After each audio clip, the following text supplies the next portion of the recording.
Voters are casting their primary ballots today in West Virginia, Maryland, and Nebraska.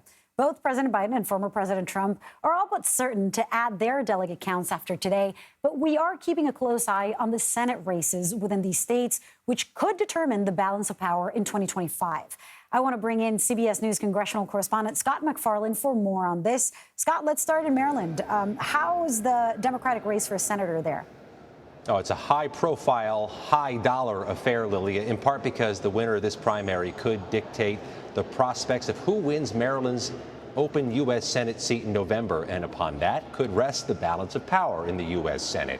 There are two heavyweights running for the Democratic nomination.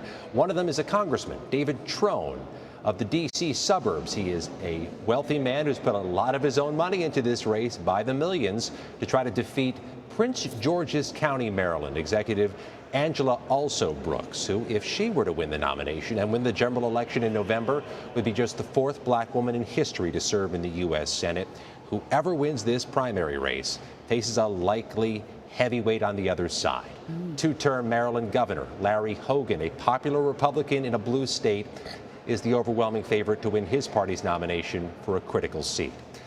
They also are watching the congressional races in Maryland. One in particular is capturing interest, Lilia.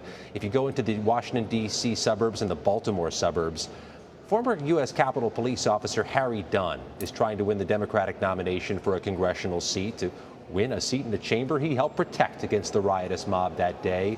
He's facing a heavily funded, long-tenured state legislator for the nomination named Sarah Elfreth. Maryland has become a particularly interesting place to watch on a primary day in a congressional district that's likely to stay blue in November.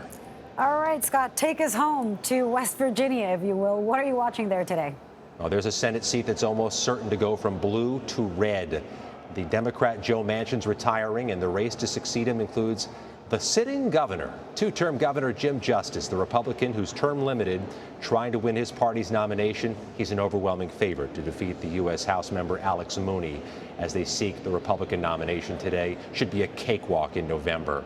We're also watching the race to succeed Justice, a three-way gubernatorial battle among Republicans. It's gotten heated, it's gotten ugly, it's going to be close. And one other note, Lilia, in a congressional primary in West Virginia, in the southern part of the state, the man on the right, Derek Evans, is trying to oust the incumbent Carol Miller and win the nomination. Derek Evans was a January 6th rioter who served 3 months in prison for his crime. He has engaged in some forms of conspiracy theories. He has denied the insurrection's significance, and he is running a potentially competitive race to win that nomination. Potentially competitive. Wow. Scott, thank you.